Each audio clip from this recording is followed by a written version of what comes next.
Britney Spears. When you hear the name, what comes to mind? Is it this girl, or this one? Because for me, right now, it's this last one. This is important to me. Conservatorship has got to. Hey, ho, the conservatorship has got to go. Britney Spears, through the years, has been dragged by the media and had been taken advantage of by the people closest to her. But her fans have truly saved her, and they have fought and are continuing to fight for her. I'm going to break down how we got here and why the heck her sister is going on the Call Her Daddy podcast to try and play victim and make Britney look bad. In order to do so, we have to go back to 2008. This is when Britney's reputation had been tarnished by the media. She was seen as this crazy woman who had been spotted driving her car with her infant son in her lap, shaving her head, and having attacked a photographer's car with an umbrella, which at the time people weren't even considering how she was. They just called her crazy. That same year, her father Jamie petitioned the court for an emergency temporary conservatorship, giving them complete control of her assets and her life. If you don't know, a conservatorship is when a judge appoints a responsible person or organization called the conservator to care for another adult called the conservatee, who cannot care for themselves or manage their own finances, according to the California court's website. While under the conservatorship, Britney still had to perform, do business deals, be on TV, release albums, and try to act like everything was alright for the cameras. Meanwhile, her family was benefiting off of her success as they controlled her finances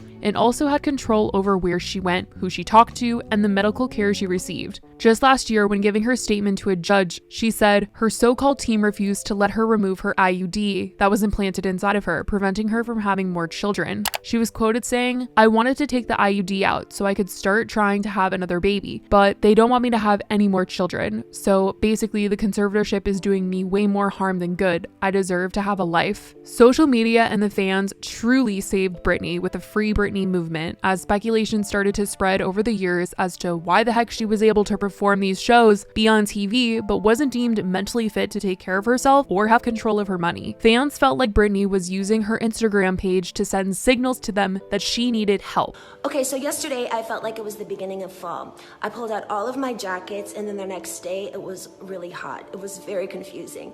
Anyhow, this summer has been so much fun for me. I learned so much, I laughed so much, I swam so much, but the most important thing that I did learn was that life has so many spontaneous gifts at each moment. Sometimes we need to learn to slow down and learn how to embrace them all. Anyways, I hope your summer was as good as mine, and God bless you all. Celebrities started backing up the movement, including her ex-husband, Jason Alexander. Fans protested outside of the courthouse in support of Britney. And after 13 years, the conservatorship was finally ended last November. So as all of this was happening, people wondered, where the heck is her sister, Jamie Lynn, who got her career handed to her for being Britney Spears' little sister? She never came out to speak about her sister, and fans felt it was because she was benefiting off of her sister's conservatorship, because they thought, well, if she wasn't, then why hasn't she helped her? The things being said about how her life is being controlled is disturbing, yet her own sister hadn't spoken out about it. And people were like, how can you just let this happen? Britney had also unfollowed Jamie Lynn on social media, and people just knew the sisters were not on good terms. People had been harassing her for a statement, and well, she's finally coming out to speak about it all these years later, and it's only because she's got a book out. It's titled Things I Should Have Said. In July of last year, Jamie Lynn's publisher, Worthy Publishing, shared the upcoming book's title as I Must Confess on their website. The title references Britney's 1998 hit debut single, Baby One More Time, but they quickly took it back, saying that they had shared incorrect and incomplete information. But some think she changed it because she got a lot of backlash for once again using her sister. We caught up with Jamie Lynn recently in Louisiana to find out what it's like to be Britney's kid sister. Jamie Lynn has now chosen to share much more than just her book. Since its release, she's done several on-camera interviews, one with the Call Her Daddy podcast, which, when announced, host Alex Cooper faced a mass backlash with comments such as, "Cooper, why would you do this to Britney? Girl, how dare you even bring this woman on your show? I wish people would stop giving her attention. Britney deserves to tell her story. Jamie Lynn deciding to speak out now is messed up. Nope, they put Britney through enough already. Jamie was not the victim. This better not make Britney look bad. If this slanders Britney, I'm done with this podcast, LOL." The episode was posted, and before I really get into what Jamie has said on the Call Her Daddy podcast, I want to read you what Britney has said in a public statement that she posted on Twitter in response to the book. In order to understand the statement, you need to know that at one point in Jamie Lynn's book, she says that one night when she was younger, Britney came to her, grabbed a knife from the kitchen, locked them both in a room together, and Britney told her, "Baby, I'm scared," and needed her to sleep with her that night. Terrifying. So in reply to the book, and Jamie specifically mentioning this in the book, Britney posted this on Twitter. "Jamie Lynn, congrats babe. You've stooped to a whole new level of low. I've never been around you ever with a knife, or would I ever think to do such. The only knife I ever saw you with at home was cutting the biggest pieces of squash I ever saw in my life, and it was way too big for me to cut. So please stop with these crazy lies for the Hollywood books. Now and only now, I do know only a scum person would make up such things about someone. I'm actually very confused about you making that up because it's honestly not like you at all. Around the kids? Jamie Lynn, seriously? Come on. Congrats on introducing your older sister the concept of getting low, lower, lowest, because you win on that one, babe." She also posted, "Jamie Lynn, I don't think your book is about me at all. I said some harsh things because you obviously hurt me by things that you were making up about me. When I said only a scum person would make up things like that about someone, I could have sworn I said, but you're not. But it doesn't make sense at all to me what you were saying. I know you worked hard for the life that you have and you've done amazing, but I think we would both have to agree to the fact that the family has never been remotely as hard on you as they have been on me. What dad did to me, they don't even do that to criminals. So for you to sit back and act completely aloof to what has happened to me is honestly insane to me. Do you know anybody who worked as hard as I did in the hours I put in during those 13 years only to be sent away for 4 months for no reason at all? And I won't even mention what was done to me in that place. It took them years to give me a cup of coffee.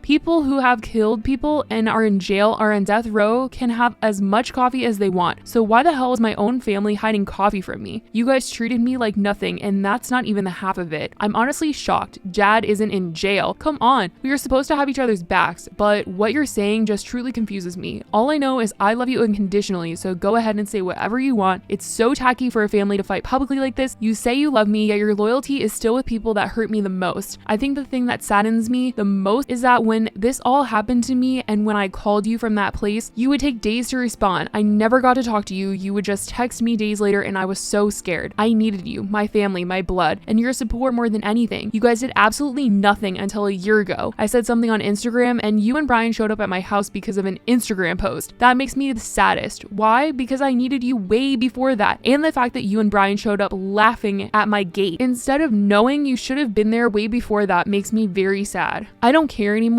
Say whatever you want to say. Just know I do know your real heart more than anyone. It's your life and you deserve a beautiful life. I wish I would be able to do what you're doing and do interviews. I'm scared of it all. I admire you for being strong. Just know I love you, and I think you know that already more than anything." Jamie Lynn was said to have posted this on her story afterwards. "Nobody trashes your name more than someone who's afraid you'll tell people the truth." So now for the Call Her Daddy interview. This was a 2-part episode and only the first episode has been released. The podcast did include a video version, so we were really able to see her sweat through those questions. But to really break it down for you, this interview was truly just Jamie Lynn talking about her life and relationship with her family, specifically her parents, Jamie and Lynn. Yes, for anybody who didn't know, she's named after her parents. It seems like she had a rocky and distant relationship with her father and was really close with her mother and defended her a ton through this interview, despite having exposed some pretty awful things her parents have put her through. And Jamie Lynn says that the original book title that was released was never real. She said that was never her idea. She doesn't know how that happened and denied that ever being the original title. She then details bits of Britney's life, saying she liked Justin Timberlake and was really upset that the two of them had broken up. And later, Alex asks about the part in the book where Jamie said that she felt like Britney was changing. And she says Britney was kind of trying to distance herself from the family, and she really was feeling that. She said that she could see that things were off, but she was just too young to really know what was going on. But she did say that her parents had a toxic relationship to the point where Britney once said that she would buy her mom a house if her parents had gotten a divorce. And Jamie was like, what a messed up thing for a kid to be able to say to you. Like, what kind of power imbalance is going on here? And the fact that a child could be the breadwinner over the parents was a weird dynamic for her to understand.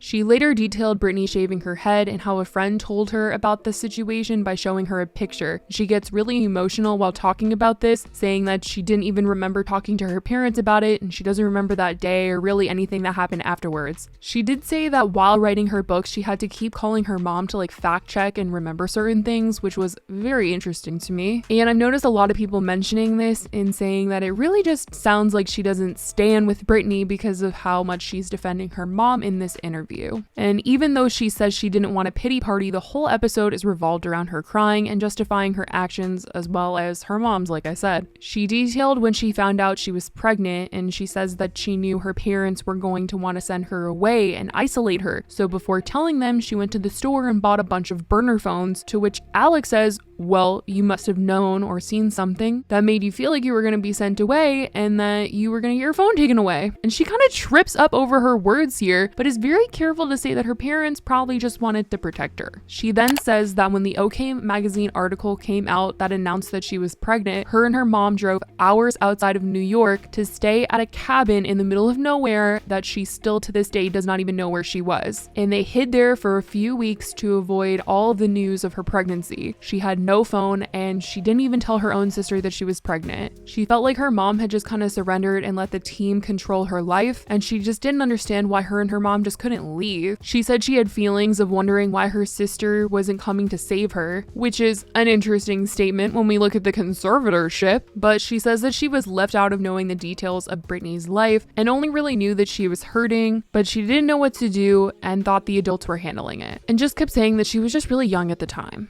But I feel like that's a really weird excuse because at the same time, she admits that she was trying to get emancipated from her parents. She says before she gave birth to her daughter, she started realizing that her parents had all this control over her. She had to ask permission to go see the baby daddy. She was living with her mom, and she wanted to get her own place, be in control of her own money because she wanted to be able to raise her daughter. And she says she doesn't really know who to blame for the situation because she felt like her mom was being controlled by people like she didn't even know who they were. Just this team of people were telling her mom what to do, and her mom was eating up those words, and thus she was controlling Jamie. She said that she ended up lying and saying she was going to doctor's appointments, but she was actually meeting up with lawyers trying to emancipate herself. And she eventually served her parents, but instead of going through with the emancipation, her parents just let her have control of her life and her money, let her move out, buy a house of her own, and raise her baby alone. They didn't want her to get emancipated because just on the off chance that something went wrong, they wanted to be able to control her life, which sounds scary, but she agreed to the terms and didn't go through with the emancipation. It's crazy because she was defending her parents while literally admitting she wanted to get away from them and said that they were toxic. It's the most confusing part of the whole episode and certainly doesn't help her in the situation with Britney's conservatorship and fans feeling like she did nothing to help, because 13 years Britney was in that, and she clearly knew the type of control her parents had or the type of control they were capable of and what that was like, so much so that she tried to get away from her parents through emancipation. But when asked by Alex what the most painful hate comment she's received is, she says that it's the comment saying she didn't try to help her sister because she says that she tried to do many things. And then the episode ends, of course, and they tease part 2 where Jamie Lynn says that she was never involved in the conservatorship. You have a text message that clears your name from your sister. Can you pull out your phone and read that recent text from Britney? Do I have my phone? Hold on, your bigger seat, that seat right here. She says to me, That's where the story leaves off, and until episode 2, we won't know exactly what her defense will be, but it's teased that she's going to read text messages between her and Britney. So I know this video was quite unexpected. I really didn't plan on making any Britney type of content, but everybody has been talking about this, and I did a podcast episode on it when the New York Times released their Free Britney Movement documentary, so I feel quite passionately about this topic. I just don't ever really make videos on it, but after releasing my family channel video yesterday, I figured I could do the same with Britney and Jamie Lynn. I will have part 2 of my family channel series coming out very soon, you guys, probably tomorrow, hopefully, and I will follow up with you guys on part 2 of this whole Jamie Lynn Call Her Daddy episode if you guys want to hear it. So let me know if you like this video, if you like this topic. I will say I will be making regular tea videos as well. I won't only be making these long videos. So stay tuned for those tea videos. I definitely will have a weekly tea cap for you guys because there's a lot of stuff that has gone on in the community. But let me know how you guys feel about this video and this new style. Thank you guys for all the support. I love you guys so much, and I will talk to you in the next video. Bye guys.